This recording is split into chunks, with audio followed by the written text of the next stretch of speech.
القرآن يا خالق الإنسان، يا ربي يا رحمن شكرا يا رب، شكرا يا رب. يا منزل القرآن يا خالق الإنسان، يا ربي يا رحمن شكرا يا رب، شكرا يا ربي شكرا.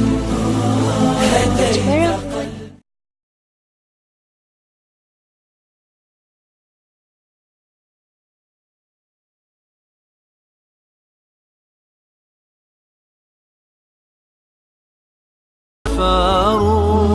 حكمت عدلت منك فنمت رسيخ البال، بمثلك نستصغر نجما وذرا وجبال. ولو